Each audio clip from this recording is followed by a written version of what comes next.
Hello guys, welcome to my video. इस video में हम कवर करने वाले हैं सीटेट पेपर 2 के साइंस पेपर के एक टॉपिक जो कि है हाउ डू थिंग्स वर्क। ठीक है, तो before starting this video I want to request to all, please like share and subscribe this channel for more videos. Okay, तो चलिए शुरू करते हैं आज का टॉपिक जो कि है how do things work.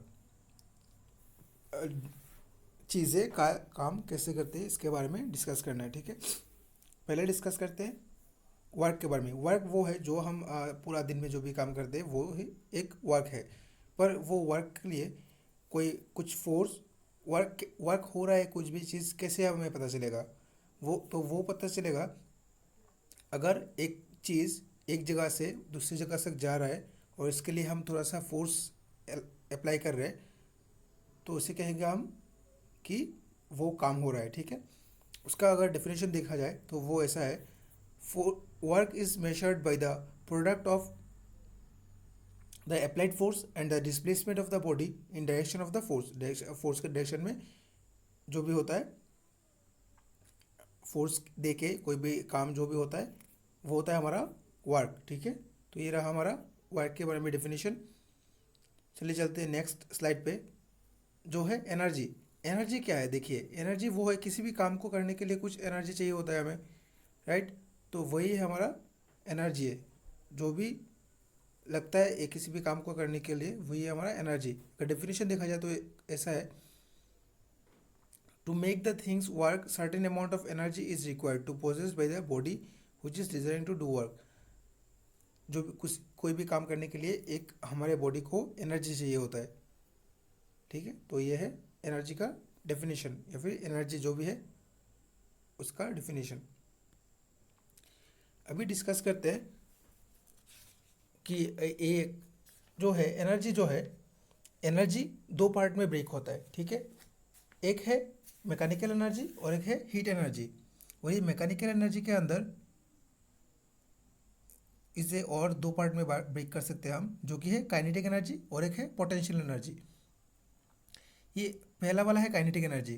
Kinetic energy क्या है? देखिए, अगर किसी भी डेफिनेशन के थ्रू अगर हम जाए तो वो है the energy due to motion of a body. किसी भी बॉडी के मोशन के दौरान जो एनर्जी का प्रयोग होता है वो होता है, वो उसे कहते हैं हम काइनेटिक एनर्जी। काइनेटिक एनर्जी की वजह से किसी भी बॉडी का मोशन होता है। ठीक है, जो कि है उसका फॉर्मूला है K E is equals to half m b square. के काइनेटिक एनर्जी का जो फॉर्मूला है वो है kinetic energy is equals to half m square. इसके बारे में मैंने आप लोगों को पहले भी बताया था, राइट?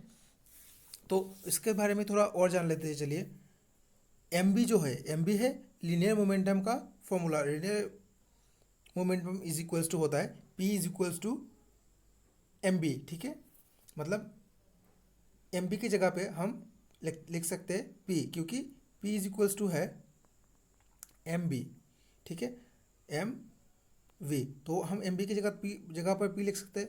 तो इसे हम ऐसे लिख सकते हैं, kinetic energy is equals to p square by 2m। ऐसे लिख सकते हैं क्योंकि एम बी का पी स्क्वायर बाई 2m लिख सकते हैं क्योंकि हमारा एम बी का वैल्यू जो है वो है पी।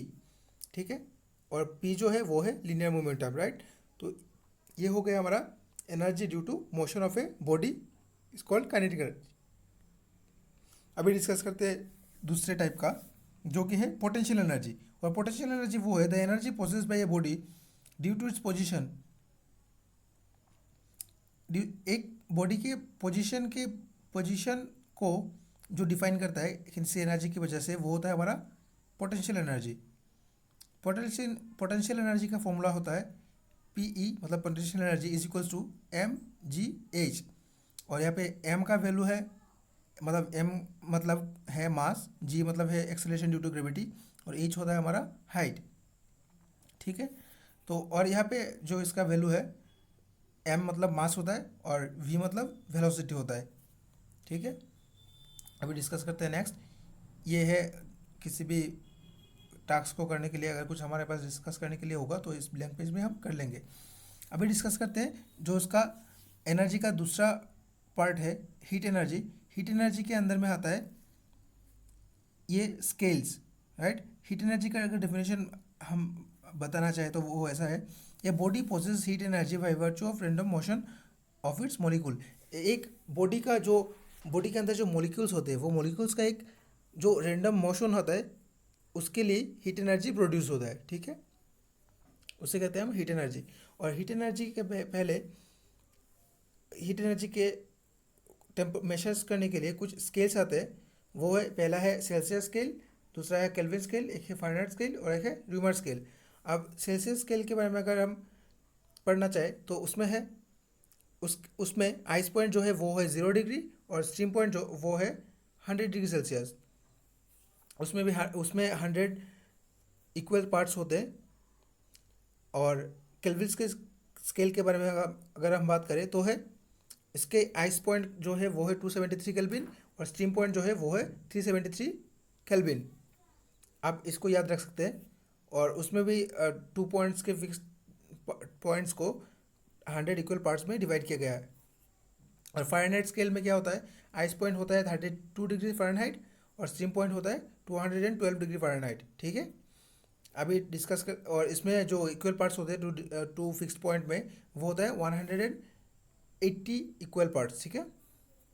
और अभी डिस्कस करते हैं र्यूमर स्केल के बारे में। र्यूमर स्केल में क्या होता है, देखिए जो लोअर फिक्स्ड पॉइंट होता है वो होता है 0 डिग्री र्यूमर और अपर फिक्स पॉइंट होता है 80 डिग्री र्यूमर, ठीक है। और इसको क्या क्या क्या क्या क्या क्या गया है, इसको 100 डिविजन्स में पार्ट किया गया है। और इन तीनों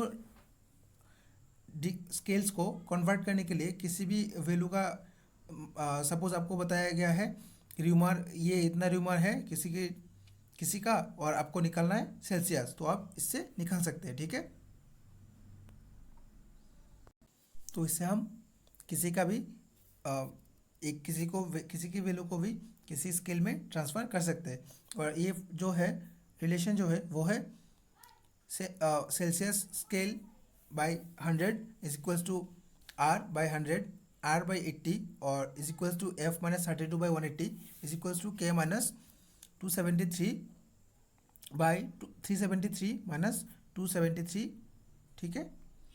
ये रहा हमारा फॉर्मूला, ठीक है। और यहाँ पे C जो है वो है सेल्सियस स्केल, R जो है र्यूमर स्केल, F है फ़ारेनहाइट स्केल, K है केल्विन स्केल, ठीक है। तो ये रहा हमारा पूरा कहते हैं जो है थर्मोमीटर के बारे में। थर्मोमीटर के बारे में हम सभी लोग जानते हैं, थर्मोमीटर वो है जिससे हम किसी भी बॉडी का टेम्परेचर माप सकते हैं, राइट। और ये थर्मोमीटर जो है आप लोगों ने देखा ही होगा, फिर भी उसका डेफिनेशन एक बार मैं आप लोगों को बता देता हूँ। थर्मोमीटर्स आर द डिवाइसेस, ये एक डिवाइस है जो जिससे मेजर किया जा सकता है किसी भी बॉडी का टेम्परेचर, ठीक है। और अलग अलग तरीके की there are different kinds of thermometers, अलग अलग तरीके के थर्मोमीटर्स हो सकते हैं। और एक बात जो आप लोगों को बताना है वो है किसी भी ह्यूमन बॉडी का नॉर्मल टेम्परेचर जो होता है वो होता है 37 डिग्री सेल्सियस, ओके। नोट कर सकते हैं आप इसे, या फिर याद रख सकते हैं, जो कि है एक नॉर्मल ह्यूमन बॉडी का जो टेम्परेचर है वो है 37 डिग्री सेल्सियस, ठीक है। अभी डिस्कस करते हैं कुछ इंपॉर्टेंट टर्म्स के बारे में। उसमें है पहला जो है वो है स्पेसिफिक हीट। स्पेसिफिक हीट वो है, इसके डेफिनेशन में आप लोगों को बता देता हूँ। The specific heat of a substance is the amount, तो हम हीट एनर्जी के बारे में स्पेसिफिक हीट के डेफिनेशन को पढ़ रहे थे। वो है the specific heat of a substance is the amount of heat required to rise the temperature of a unit mass of the substance. किसी भी सब्सटेंस का स्पेसिफिक हीट वो होता है जितना अमाउंट ऑफ हीट चाहिए होता है किसी भी बॉडी का टेम्परेचर रेज करने के लिए 1 यूनिट, ठीक है। अभी डिस्कस करते हैं थर्मल कैपेसिटी के बारे में। थर्मल कैपेसिटी का डेफिनेशन वो है जैसे कि the thermal capacity of a body is the amount of heat which is required to raise temperature of a unit mass of a substance, ठीक है। किसी भी थर्मल कैपेसिटी वो होता है किसी भी बॉडी के अमाउंट ऑफ, किसी की बॉडी का, याद रखना, किसी भी बॉडी का अमाउंट ऑफ हीट रेज करने के लिए जितना अमाउंट चाहिए होता है वो होता है थर्मल कैपेसिटी। अभी डिस्कस करते हैं मेल्टिंग पॉइंट। मेल्टिंग पॉइंट आप सब लोगों को पता होगा। मेल्टिंग पॉइंट वो है किसी भी अगर एक सेकंड पहले मैं आप लोगों को उसका डेफिनेशन के बारे में बता देता हूँ, ठीक है। The temperature at which a substance changes its state from liquid to stay liquid solid to liquid is called melting point.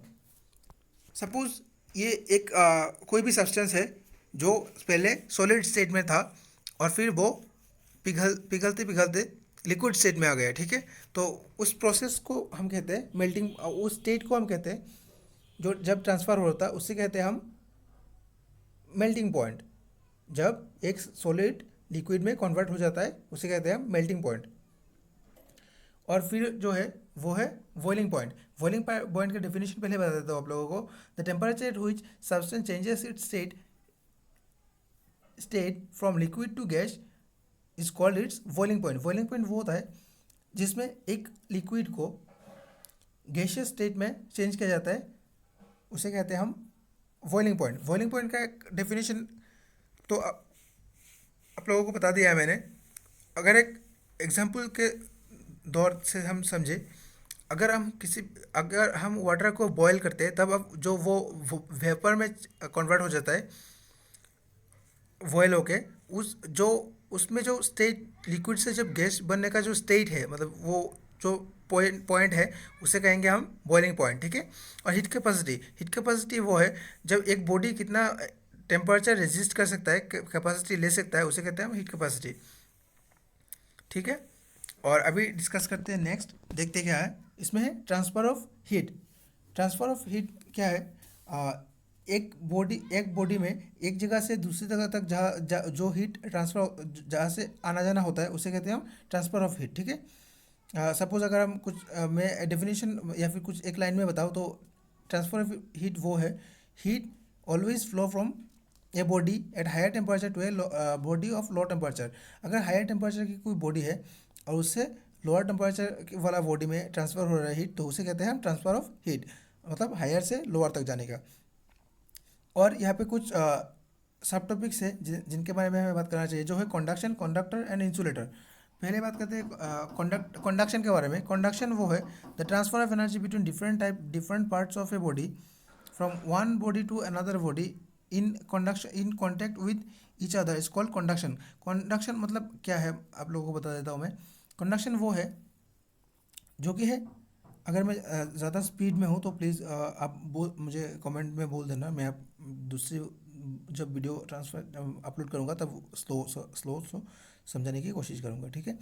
Conduction वो है, अगर मान लीजिए एक बॉडी है और एक बॉडी से दूसरी बॉडी में हीट जा रहा है, ठीक है। जब जा रहा है तब दूसरे वाले बॉडी में कुछ नहीं था, मतलब वहाँ तक वो मॉलिक्यूल्स जो थे वो उतने हीट में नहीं थे, पर वो जब पहले बॉडी से दूसरे बॉडी तक कनेक्टेड रहेगा तब वो हीट एक बॉडी से दूसरी बॉडी तक ट्रांसफ़र होता रहेगा, ठीक है। वो जो प्रोसेस है उसे हम कंडक्शन कहते हैं, ठीक है। Suppose heat transfer in solid में जो ट्रांसफ़र होता है हीट वो कंडक्शन में ही होता है, ठीक है। और फिर आते हैं कंडक्टर। कंडक्टर क्या होता है? Substance through which heat flows easily is called conductor. जिस सब्सटेंस में इजीली हीट फ्लो होता है उसे कहते हैं कंडक्टर। मेटल जो है वो अच्छा कंडक्टर है और सिल्वर जो है वो बेस्ट कंडक्टर है हीट के लिए, ठीक है। अभी डिस्कस करते हैं तीसरा जो है इंसुलेटर। इंसुलेटर वो है जिसके थ्रू हीट फ्लो नहीं होता, ठीक है। मेटल्स में हीट फ्लो होता है कंडक्टर में, और इंसुलेटर वो है जिसमें हीट फ्लो नहीं होता, ठीक है। Substance through which heat does not flow easily जिसमें हीट फ्लो नहीं होता आर कॉल्ड इंसुलेटर्स। इसे इंसुलेटर कहते हैं। For example paper, glass, wood, plastics are insulator. ये जो है वो है हमारा इंसुलेटर, ठीक है। पेपर, ग्लास, वुड ये सब इंसुलेटर है हमारा, ठीक है। फिर दो इम्पॉर्टेंट टर्म्स है जिसके बारे में हमें बात करना चाहिए, वो है लैंड ब्रिज और सी ब्रिज। पहले हम सी ब्रिज को देख लेते हैं। During the day time the warm air from the land moves towards sea. मैं आप लोगों को हिंदी में समझा देता हूँ क्या है, अगर एग्जाम में आता है तो आप समझ के लिख सकते हो या टिक कर सकते हो। ऐसा है, दिन के समय जो एयर होता है वो गर्म होता है, और जो गर्म हवा जब समुद्र की तरफ जाता है वो समुद्र फिर ठंडा हवा सी की तरफ, मतलब हमारे लैंड की तरफ छोड़ता है, उसे कहते हैं, वो जो होता है उसे कहते हैं सी ब्रिज, ठीक है। और दूसरा है हमारा लैंड ब्रिज। लैंड ब्रिज क्या होता है, जब रात के समय ठंडा हवा ठंडा हवा क्या होता है, नदी मतलब समुद्र से हमारे लैंड की तरफ आता है, उसे कहते हैं हम रात के समय, ठीक है, उसे कहते हैं हम लैंड ब्रिज, ठीक है। अब देखते हैं नेक्स्ट नेक्स्ट है हमारा लाइट एनर्जी। अभी लाइट एनर्जी के बारे में अगर आप लोगों को मैं बताऊं, लाइट एनर्जी वो है जिसमें लाइट एनर्जी क्या है, लाइट एनर्जी देखिए सबसे बड़ा लाइट एनर्जी का सोर्स, नेचुरल सोर्स जो है वो है हमारा सन, ठीक है, सूरज। सूरज से हमें लाइट एनर्जी मिलते हैं। लाइट या फिर लाइट एनर्जी की वजह से हम चीज़ों को देख सकते हैं, राइट। वो किसी का भी लाइट हो, आर्टिफिशियल लाइट हो या फिर सनलाइट हो, कुछ भी हो। सपोज अगर समझ लीजिए अभी रात है, तो रात के वक्त वो जो लाइट जो हमें देता है, मतलब बल्ब लाइट जो देता है, लाइट देता है हमें, वो होता है, वो लाइट की वजह से हम चीज़ों को देख सकते हैं, तो वो भी लाइट एनर्जी का ही एग्जाम्पल है। और सन जो है वो नेचुरल रिसोर्स है लाइट एनर्जी का, ठीक है। अभी डिस्कस करते हैं कुछ टर्म्स के बारे में, जो है transparent, translucent, transparent, translucent and opaque, ठीक है। ट्रांसपेरेंट वो है जिसके आर पार लाइट जा सकता है, ठीक है। अगर मैं डेफिनेशन के बारे में बात करूँ, the materials through which we are able to see clearly because light passes through them. किसी भी मटेरियल्स के आर पार अगर हम देख सकते हैं क्योंकि उसके आर पार लाइट जा रहा है, तो उसे हम कहते हैं ट्रांसपेरेंट, ठीक है। और ट्रांसलूशन क्या है, the materials which allow only part of the incident light to pass through them are called transparent. जिसके आर पार हम क्लियरली नहीं देख सकते हैं, उसे कहते हैं हम ट्रांसलूसेंट। क्योंकि उस वो एक पार्ट ही इंसिडेंट रे का उसमें आर पार आते जाते देता है। और इंसिडेंट लाइट और रिफ्लेक्टेड लाइट के बारे में हम बात करेंगे अभी। अभी के बारे में हमने ट्रांसपेरेंट के बारे में समझा और ट्रांसलूशन के बारे में समझा, और अभी बात करते हैं ओपेक के बारे में, ठीक है। ओपेक वो है the materials which do not allow pass light to pass through them at are called all are at all are called opaque. Opaque वो है जिसके थ्रू लाइट को पास नहीं होने देता, ठीक है, वो होता है हमारा ओपेक। जिसके थ्रू लाइट पास नहीं होता या फिर हम उसे आर पार नहीं देख सकते, उसे कहते हैं ओपेक, ठीक है। मूव करते हैं नेक्स्ट टॉपिक पे, जो है रिफ्लेक्शन ऑफ लाइट, ठीक है। रिफ्लेक्शन ऑफ लाइट के बारे में अगर मैं आप लोगों को बताऊं, तो एक एग्जांपल दे के बताता हूँ। समझिए एक रिफ्लेक्शन क्या होता है, प्लेन मिरर में रिफ्लेक्शन कैसे होता है। रिफ्लेक्शन सपोज एक लाइट जो आता है, लाइट आके कहीं पे लग के फिर वो किसी और जगह पे चला जाता है, राइट, रिफ्लेक्ट होता है। सपोज आप अपने घर पे हो और सनलाइट आ रहा है दिन के समय, और या रात में जो भी लाइट का वो लाइट होता है, बल्ब का लाइट होता है, उसको भी आप समझ सकते हो। जैसे कि सनलाइट आ रहा है आपके पास, ठीक है, और फिर आप उसे ग्रेप कर रहे हो, मतलब किसी भी एक सर्फेस, मतलब मिरर लेके आपके हाथ में मिरर पकड़ा हुआ है। अपने छोटे समय क्या होगा, या फिर अभी कोई बच्चा करते हुए आप देख सकते हो, वो लाइट आपके मिरर पे आके उसका आर पार नहीं चला जाता, राइट। मतलब अगर इसका वो एक साइड में कलर किया हुआ होता है ना लाइट, जो हम प्लेन मिरर हमें मिलता है, तो वो आके यहाँ पे आके फिर दूसरी जगह तक चला जाता है। एक लाइट यहाँ पे आएगा और फिर किसी दूसरी तरफ चला जाएगा टर्न होके, तो वो होता है रिफ्लेक्शन। एक जगह पे आके दूसरी जगह तक चले जाना। रिफ्लेक्शन के अगर कुछ मैं एक सेंटेंस में बताऊँ तो वो ऐसा है, when light falls on the mirror, एक मिरर पे जब लाइट गिरता है, the mirror changes is direction, वो उसका डायरेक्शन चेंज कर लेता है, राइट। तो उसे कहते हैं हम रिफ्लेक्शन ऑफ लाइट। और अगर हम लॉज ऑफ रिफ्लेक्शन के बारे में बताएं, तो लॉज ऑफ रिफ्लेक्शन वो है जिसे समझ लीजिए, मैं एक आपको ड्राइंग करके दिखाता हूँ। एक सेकेंड, एक ब्लैंक पेज ले लेते हैं। ये रहा हमारा ब्लैंक पेज, पहले ये था ना हमारा, ठीक है। अभी डिस्कस करते हैं इसके बारे में। समझ लीजिए ये है एक प्लेन मिरर, ठीक है, इसको ऐसे देना होता है क्योंकि नहीं तो समझ में नहीं आएगा कौन सा वाला सरफेस है, ठीक है, ऐसा रहता है। और इसमें ये है एक इंसिडेंट रे, और ये है हमारा रिफ्लेक्टेड रे, ठीक है, और ये होता है हमारा नॉर्मल। इससे क्या, इसको ओ पॉइंट मान लेते हैं हम।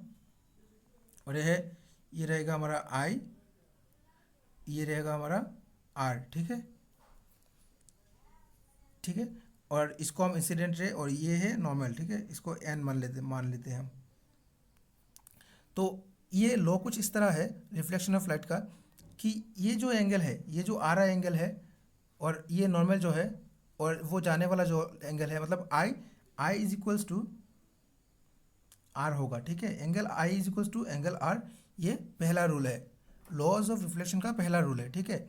और दूसरे लॉ के बारे में अगर बताएं तो वो है कि ये जो है आर इंसिडेंट रे, मतलब आई जो आ रहा है यहाँ से, जो आ रहा है या फिर जो जा रहा है या फिर जो नॉर्मल है, वो एक ही सरफेस में खड़ा हुआ है ना, तो वो है हमारा सेकेंड लॉ, ठीक है। अगर हम लॉ के बारे में, लॉ के डेफिनेशंस के बारे में बताएं तो पहला डेफिनेशन ऐसा है, angle of incident is always equal to angle of reflection, मतलब ये जो आता है और ये जो जाता है दोनों का एंगल जो है वो इक्वल होगा। और सेकंड जो है वो है the incident ray, the normal and the point of incidence and reflected ray all lie in the same plane, सब कुछ एक ही प्लेन में लाई करता है, ठीक है। तो ये रहा हमारा लॉ ऑफ रिफ्लेक्शन और रिफ्लेक्शन ऑफ लाइट का ओवर ओवरव्यू, ठीक है। अभी अगर हम मूव करें नेक्स्ट पे, तो वो था क्या था हमारा, हम रिफ्लेक्शन ऑफ लाइट के बारे में बात कर रहे थे। अभी बात करते हैं मिरर्स के बारे में, ठीक है। प्लेन मिरर के बारे में हम बात करते हैं अभी। प्लेन मिरर क्या है, देखिए ये पहला वाला इमेज जो है वो है प्लेन मिरर, ठीक है। ये ऐसा एक रहेगा प्लेन वाला प्लेट शीट, और इसका इमेजेस जो है ऐसे दिखते हैं, ठीक है। आप देख सकते हैं इसे, ऐसा जो है ये है प्लेन मिरर का एग्जांपल। अभी बात करते हैं यहाँ पे सेकंड क्या था हमारा, स्पेरिकल मिरर। प्लेन मिरर हुआ हमारा, अभी स्पेरिकल मिरर के बारे में बात करते हैं। स्पेरिकल मिरर दो टाइप के होते हैं, एक है कॉनकेव और अब एक होता है कॉन्वेक्स। कॉनकेव क्या है, देखिए कॉनकेव, अगर यहाँ पे एक ब्लैंक पेज होगा तो देखते हैं, ब्लैंक पेज, हाँ यहाँ पे देखते हैं, ठीक है। कॉनकेव ऐसा होता है, मिरर के बारे में बात करें ना हम, कॉनकेव होता है ऐसे, ठीक है। ये होता है कॉनकेव। कॉनकेव कॉनकेव मिरर के बारे में बात कर रहे हैं हम, राइट। ये होता है कॉनकेव मिरर। यहाँ पे होता है सेंटर ऑफ कर्वेचर, यहाँ पे होता है एफ मतलब फोकस, और यहाँ पे होता है पी पोल, ठीक है। और ये जो है ये हमारा कॉनकेव मिरर, ठीक है, ठीक है। और अभी बात करते हैं कॉन्वेक्स के बारे में। कॉन्वेक्स ऐसा होता है जिसका पेड़ आगे से निकला हुआ होता है, वो होता है हमारा कॉन्वेक्स मिरर, ठीक है। उसका भी सेम ही होगा। तो आप लोगों को चल गया होगा कि कॉनकेव क्या है और कॉन्वेक्स क्या है, ठीक है। अभी मूव करते हैं हमारा नेक्स्ट जो वो था उसमें फिर से हम मूव करते हैं। तो यहाँ पे आप देख सकते हो कि कौन सा क्या है, ये है हमारा जो पिछला वाला है, मतलब जिसका आगे से निकला हुआ है पेट, वो होता है हमारा कॉन्वेक्स। तो ये कॉन्वेक्स है हमारा, और ये अंदर की तरफ है, मतलब जो ऐसे था, तो ये हो गया हमारा कॉनकेव मिरर, ठीक है। आई होप आप लोगों को समझ में आया होगा। अभी बात करते हैं लॉ ऑफ रिफ्रैक्शन के बारे में, ठीक है। रिफ्रैक्शन के बारे में पहले बात कर लेते हैं। रिफ्रैक्शन वो है, देखिए रिफ्रैक्शन वो है, मैं आपको लोगों को एक एग्जांपल देके बताता हूँ, ठीक है। रिफ्रैक्शन वो है, सपोज अगर आप नदी में छोड़िए, नदी छोड़िए, अगर आप एक बाल्टी लेते हैं, ठीक है, और बाल्टी में पानी बाल्टी फुल ऑफ वाटर होना चाहिए, जल से भरा होना जल से पानी से भरा हुआ होना चाहिए वो बाल्टी। और जो बाल्टी होगा उसमें क्या होता है, एक अगर उसमें आप मतलब एक जो भी होता है स्टिक इमर्ज करेंगे या फिर डंडा घुसाएंगे उसके अंदर, ठीक है। ये समझ लीजिए आपका एक वाटर सरफेस है, और यहाँ पे एक है हमारा आपका डंडा, ठीक है। ये आप डंडे को पानी में इमर्ज कर रहे हो, और ये होता है हमारा नॉर्मल सा पॉइंट, ठीक है। आप समझ लीजिए यहाँ से इमर्ज कर रहे हो, तो जनरली क्या होना चाहिए अकॉर्डिंग टू हम लोगों के माइंड में जो चलता है, तो सीधा दिखना चाहिए वो डंडा, मतलब यहाँ से सीधा आना चाहिए, मतलब मेरा थोड़ा तेरा हो गया पर वो सीधा होना चाहिए, राइट। पर वो सीधा नहीं होता, वो क्या होता है इधर से थोड़ा मुड़ के इधर से आ जाएगा, मतलब अंदर की तरफ आ जाएगा, ठीक है। और ये होता है आई, और ये होता है हमारा आर, राइट। ये हमारा सरफेस है, वाटर का जो सरफेस है ये है, और ये तो नॉर्मल है हमारा,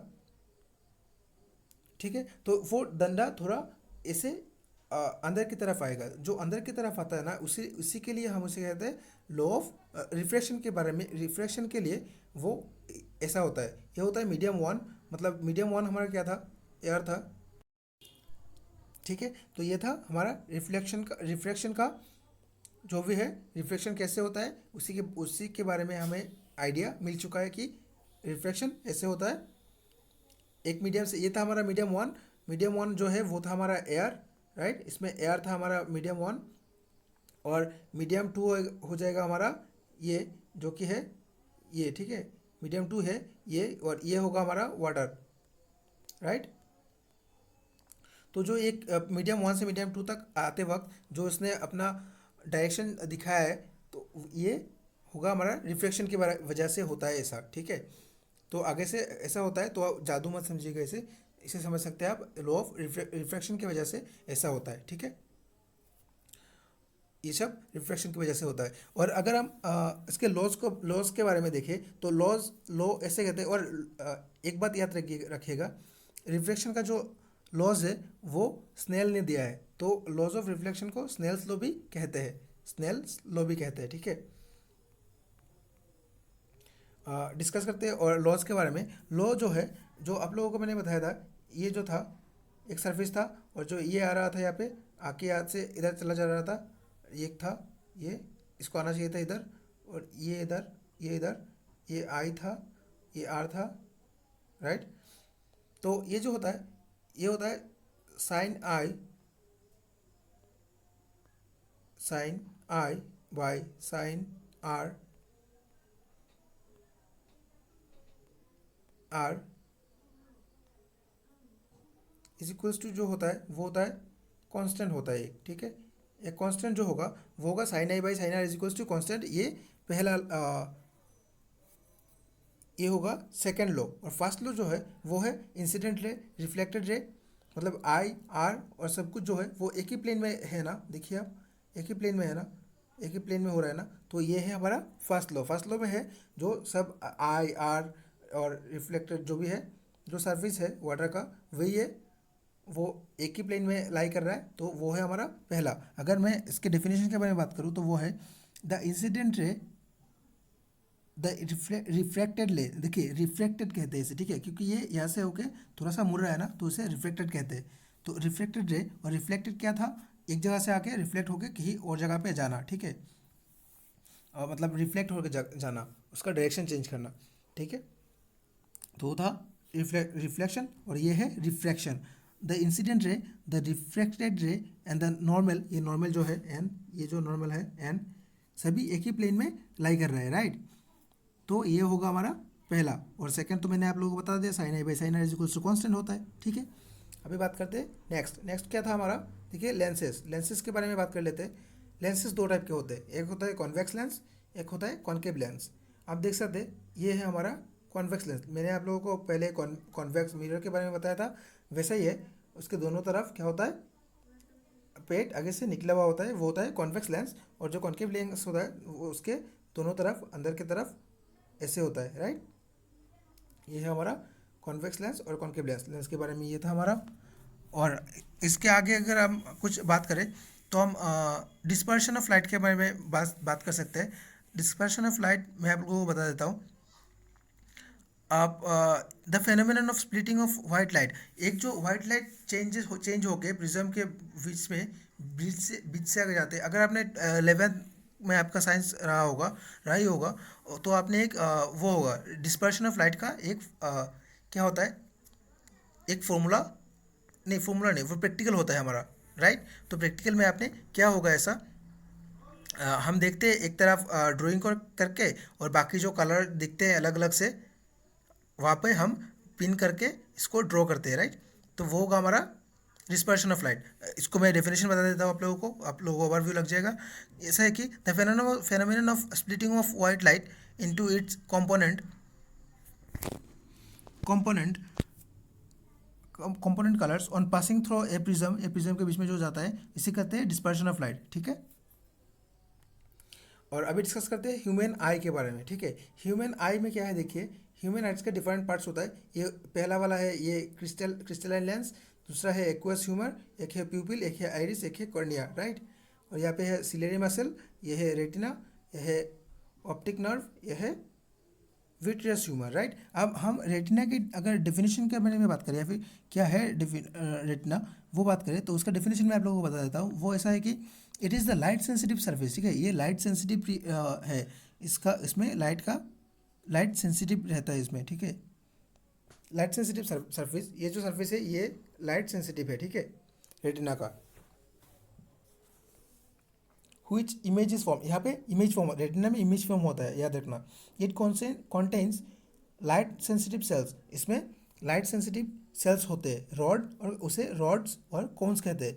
याद रखना, अगर पूछा जाए एग्जाम में कि रॉड्स और कोन्स कहाँ पे मिलते हैं, तो आप बताएंगे कि रेटिना में मिलते हैं, ठीक है। रेटिना में रेड सेल्स और कोन सेल्स होते हैं, ठीक है। और फिर अगर हम बात करें यहाँ पे क्या है, कॉर्निया के बारे में बात करें, ये जो the outer white coat is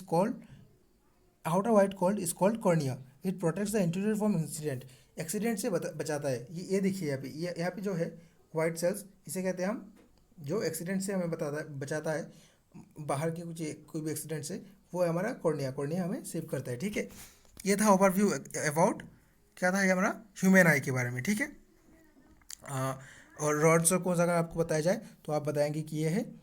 और यहाँ पे है आइरिस के बारे में अगर हम बात करें, the dark muscular structure behind the cornea के साथ में जो है, देखिए ये वाइट सेल यहाँ पे था, और साथ में जो है आइरिस देख सकते हैं आप, यहाँ पे है आइरिस, जो ब्लैक डार्क पॉइंट है वो क्या है, मास्कुलर स्ट्रक्चर, मसल के तरह जो स्ट्रक्चर है वो क्या है, behind the cornea is called iris, इसे आइरिस कहते हैं। और ये इसका काम क्या है, it controls the amount of light, जो इंसिडेंट लाइट जो होता है वो अमाउंट ऑफ लाइट को entering into the eye, and colour eye is defined by its to, और कलर ऑफ आई ये डिफाइन करता है, ठीक है। देखते हैं नेक्स्ट क्या है हमारा, नेक्स्ट है डिफेक्ट्स ऑफ विजन का मतलब हमारे जो आँखों का जो डिफेक्ट्स होता है, मतलब देखने की जो क्षमता होता है, देखेंगे आप लोग चश्मा लगाते हैं, ठीक है, चश्मा लगाते हैं, इसका मतलब ये नहीं, इसका अलग अलग रीज़न होता है कि लोग चश्मा क्यों लगाते हैं, ठीक है। और इसको अलग अलग नाम से पूछा जाता है। पहला है हमारा मायोपिया में क्या होता है पता है, मायोपिया में अगर पहले मैं आप लोगों को डेफिनेशन बता देता हूँ ताकि आपको एक ओवरव्यू मिले, फिर भी एग्जाम्पल से बताता हूँ। ऐसा है, a person who can see nearby object clearly but can't see farther object is said to have defect of vision called myopia जो है उसमें क्या होता है, लोग सामने के जो ऑब्जेक्ट्स है वो तो क्लियरली देख लेते हैं, पर जो दूर के ऑब्जेक्ट्स है उसे क्लियरली नहीं देख सकते, ठीक है। तो इसे कहते हैं हमारे मायोपिया में ऐसा होता है, ठीक है। और इसे कैसे ठीक किया जा सकता है, इसे मायोपिया को हम कॉनकेव क्या लगा के, लेंस लगा के, कॉनकेव लेंस जो है, ऐसा क्या था ना हमारा कॉनकेव लेंस, इसे लगा के हम मायोपिया को ठीक कर सकते हैं, ठीक है, मायोपिया से ठीक हो सकते हैं। मायोपिया अगर एक स्टूडेंट को मायोपिया है ना, तो वो उसे दूर से नहीं, मतलब अगर लास्ट बेंच में बैठ के किसी भी एक लड़की या लड़के को नहीं दिखाई देता क्लियरली, तो उसे समझिएगा आप उसे मायोपिया है, और अगर सामने से दिखाई देता है तो समझिएगा उसे मायोपिया है, ठीक है। तो उसे पीछे ना बिठा के आप सामने बिठा सकते हैं, ठीक है। और नेक्स्ट है हमारा हाइपरमेट्रोपिया क्या है, a person who cannot see nearby objects, जिसे सामने का ऑब्जेक्ट नहीं दिखाई देता, but can see far object have, but दूर का ऑब्जेक्ट दिख सकता है, उसे क्या कहते हैं, हाइपरमेट्रोपिया है उसे, ठीक है। मेट्रोपिया पे क्या होता है कि अगर एक लड़का, समझ लीजिए लड़का या लड़की जो भी है, वो सामने बैठा हुआ है और सामने फर्स्ट बेंच पे बैठा हुआ है, उसे क्लियरली दिखाई नहीं देता, ठीक है, पर वो जब लास्ट बेंच पे जाकर बैठता है तब उसे क्लियरली दिखाई देता है, तो आप समझिएगा उसे क्या है, हाइपरमेट्रोपिया है, ठीक है। हाइपरमेट्रोपिया को हम कैसे ठीक कर सकते हैं, उसे हम ठीक कर सकते हैं क्या लगा के, फोकल लेंथ ऑफ आई, देखिए इसमें क्या होता है, focal length of lens becomes large, focal length जो होता है वो बड़ा हो जाता है। फोकल लेंथ मतलब फोकल लेंथ तो आप लोगों को पता होगा, ये अगर एक हमारा लेंस है, कॉनकेव लेंस है, और यहाँ पे जो है एफ है, और यहाँ पे जो है पॉइंट है, यहाँ तक का जो डिस्टेंस है उसे कहते हैं focal length, okay. Focal length इसका बड़ा हो जाता है तो ही वो दूर से देख सकता है, इसे हम कॉन्वेक्स लेंस लगा के ठीक कर सकते हैं, ठीक है। फिर है कैटरेक्ट क्या है, कैटरेक्ट वो है जिसमें, मैं आपको पहले डेफिनेशन बता देता हूँ, it is the condition in which crystalline lens of eye becomes milky and cloudy due to growth of membrane over it. हम क्या कर सकते हैं उसमें, देखिए जो आई बॉल्स है ना, जो आई लेंस है वो क्या होता है उसमें मिल्की हो जाता है, थोड़ा वाइट कलर का हो जाता है और धुंधला धुंधला दिखता है आइज, तो उसमें क्या होता है, वो होता है कैटरेक्ट, वो ठीक किया जा सकता है सर्जरी करके, ठीक है। और फिर आता है एस्टिग्मेशन, एस्टिग्मेटिज्म। एस्टिग्मेटिज्म में क्या होता है,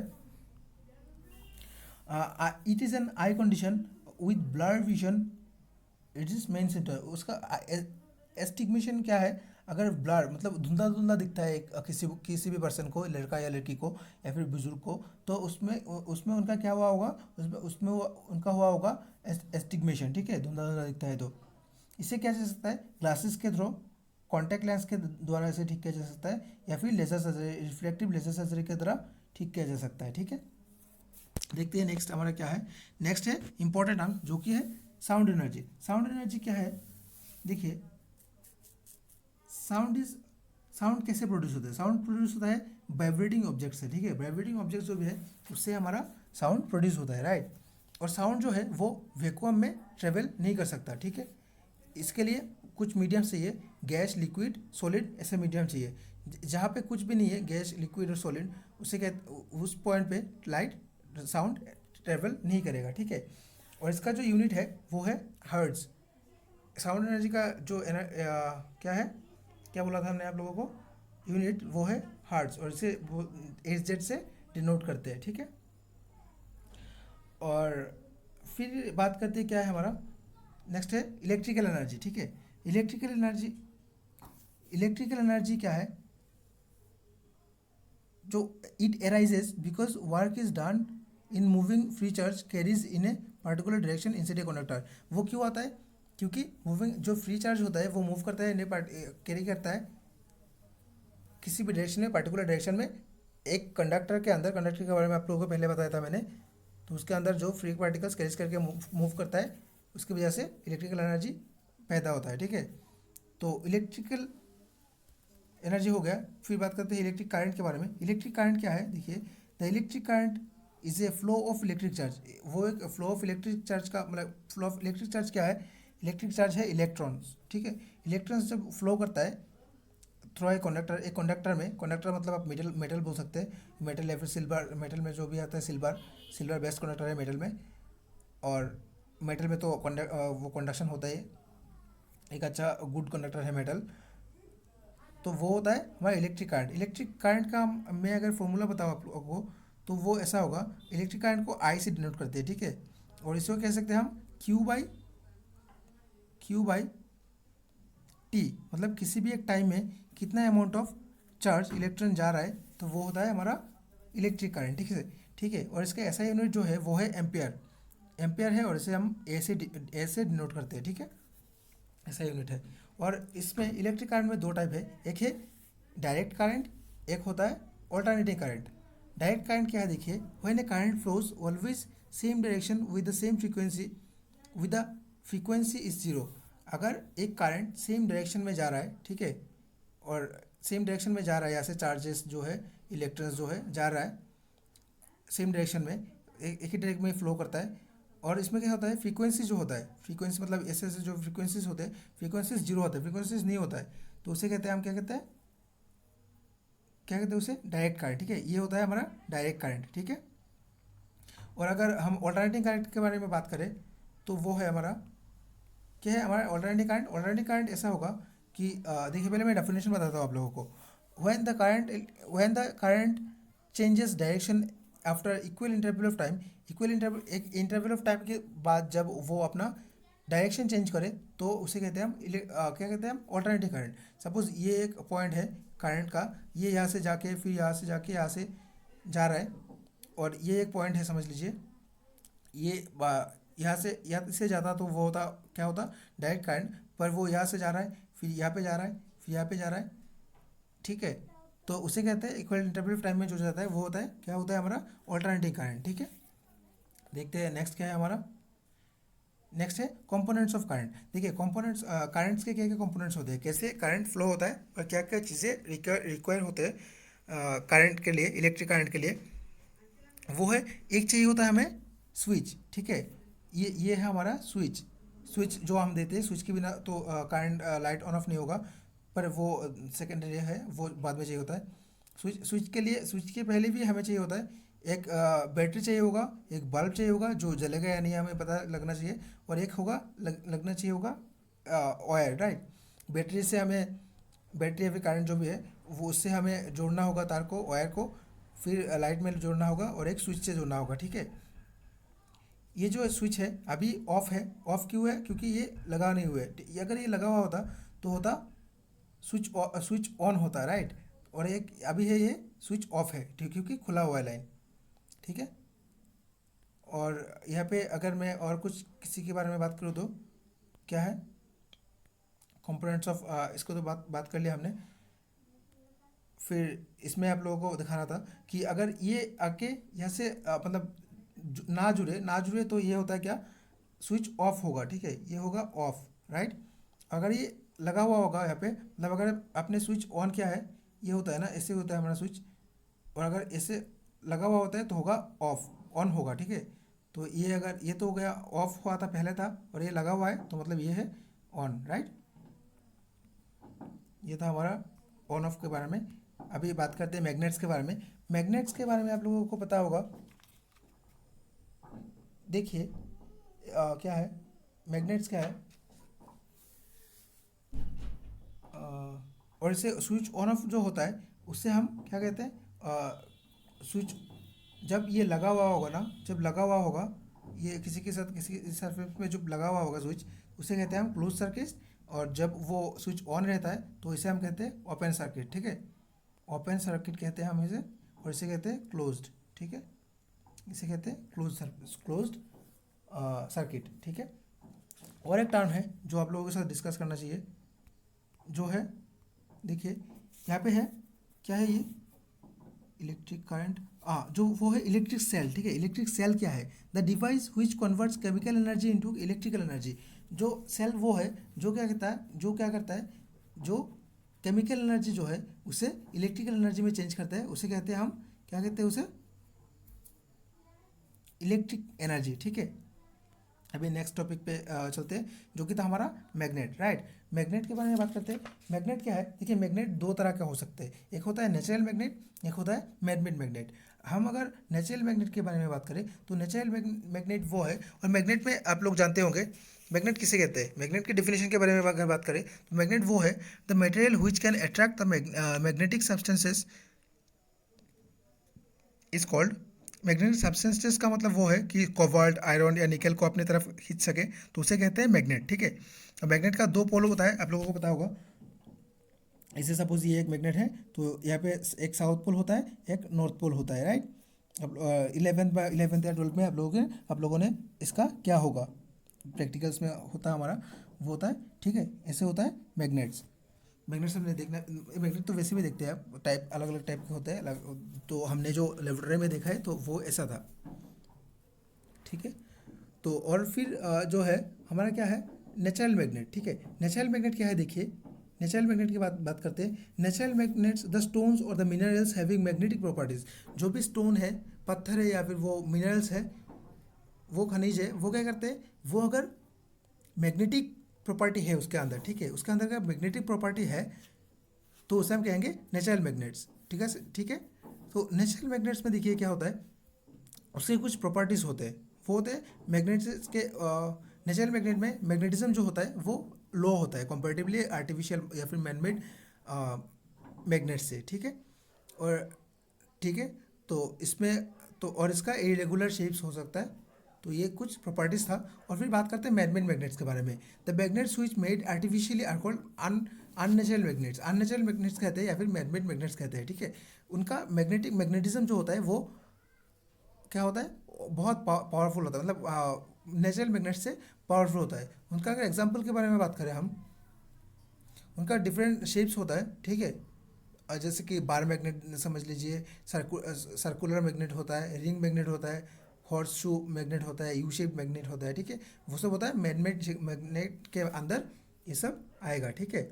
नेचुरल मैग्नेट के बारे में बात किया हमने, मैनमेड मैग्नेट के बारे में हमने बात किया। अभी देखते हैं नेक्स्ट क्या है। नेक्स्ट है हमारा some important terms. Some important terms क्या है, देखिए इसके बारे में हमें बात करना है और डिटेल्स में बात करना है।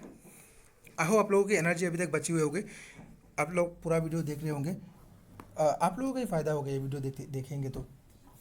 प्लीज़ एनर्जी बनाए रखें और कंटिन्यू करते हैं हम ये वीडियो को, जो कि हमारा पहला है सोलर एनर्जी। देखिए सोलर एनर्जी क्या है, सोलर एनर्जी का मतलब वो है the energy produce by sun is called solar energy. जो सन जो एनर्जी प्रोड्यूस करता है, हमने प्लाज्मा के बारे में बात किया था, प्लाज्मा के लिए ही तो वो सन, हमने पिछली वीडियोस में बात किया था, द लिविंग वर्ल्ड या फिर कुछ एक टॉपिक था उसमें हमने किया था सन के बारे में, क्योंकि प्लाज्मा के लिए सन में इतना सारा पावर होता है या फिर लाइट्स जो आता है। अच्छा ठीक है, वो अलग टॉपिक है। हम बात करते हैं सोलर एनर्जी के बारे में, ठीक है। सोलर एनर्जी, सोलर एनर्जी क्या है देखिए, सोलर एनर्जी में क्या होता है, the energy produce by sun is called solar energy. There are various applications of solar energy, like देखिए अलग अलग एप्लीकेशंस हो सकते हैं उसके, ठीक है। जैसे कि सोलर कुकर है, सोलर वाटर है, सोलर वाटर हीटर है, ठीक है, वो है। और उसके कुछ लिमिटेशंस भी होते हैं, क्योंकि वो करंट के बिना तो नहीं चल सकते सोलर वाटर कुकर जो भी है। लिमिटेशंस के बारे में बात करते हैं, वो दिन के बाद करंट, मतलब जो लाइट सोर्सेज, जो लाइट है, मतलब सूरज से जो लाइट आता है वो तो सिर्फ दिन में ही आ सकता है, रात में तो नहीं आता। तो फिर उसे उसके लिमिटेशंस ये है कि इसको बस हम दिन में यूज़ कर सकते हैं, सोलर वाटर हीटर हो या सोलर कुकर हो, ठीक है। तो ये वो हमारा सोलर एनर्जी के बारे में बात किया हमने। फिर बात करते हैं chemical energy. It is the energy possessed by chemical compound by virtue of chemical bonding of its atom. देखिए किसी भी केमिकल एनर्जी का क्या होता है, केमिकल एनर्जी वो होता है कि केमिकल कंपाउंड्स के साथ वो बाइंडिंग करके एटम्स का जो बाइंडिंग होता है उसके लिए, उसकी वजह से जो एनर्जी होता है उसे कहते हैं हम, क्या कहते हैं, केमिकल एनर्जी, ठीक है। तो ये गया हमारा केमिकल एनर्जी के बारे में बात किया हमने। अभी बात करते हैं किसके बारे में, न्यूक्लियर एनर्जी। देखिए न्यूक्लियर एनर्जी क्या है, the energy arises in nuclear reaction. Nuclear reaction की वजह से जो एनर्जी क्रिएट होता है, either by the fusion of heavy nuclear into lighter ones, जो फ्यूशन होता है हाई न्यूक्लियर एनर्जी वाले रिएक्शंस वाले, और नो लो लो लाइटर, मतलब लाइटर वंस के साथ, तब। So we were talking about nuclear energy, right. Nuclear energy arises in nuclear reactions either the fusion, मैंने आप लोगों को ये बता दिया था न्यूक्लियर एनर्जी क्या है। अभी बात करते हैं law of conservation of energy. देखिए law of conservation of energy और एक है जो, जिसके बारे में हम लोगों ने बात किया था, law of energy conservation of energy, Newton's first law को भी कहते हैं, राइट। और law of conservation of energy वो है ये कि एनर्जी कैनॉट बी डिस्ट्रॉयड। देखिए मैं डेफिनेशन आप लोगों को बता देता हूँ। Energy may be transferred from one form to another but cannot be created और destroyed, and the total energy of a body और सिस्टम इज कांस्टेंट। एनर्जी जो है वो नहीं तो क्रिएट किया जा सकता है, ना डिस्ट्रॉय किया जा सकता है। इसको सिर्फ एक फॉर्म से दूसरे फॉर्म तक कन्वर्ट किया जा सकता है, ठीक है। Like chemical to mechanical, mechanical to electrical, electrical to chemical, chemical to electrical, ऐसे एक फॉर्म से दूसरे फॉर्म तक सिर्फ चेंज कर सकते हैं हम।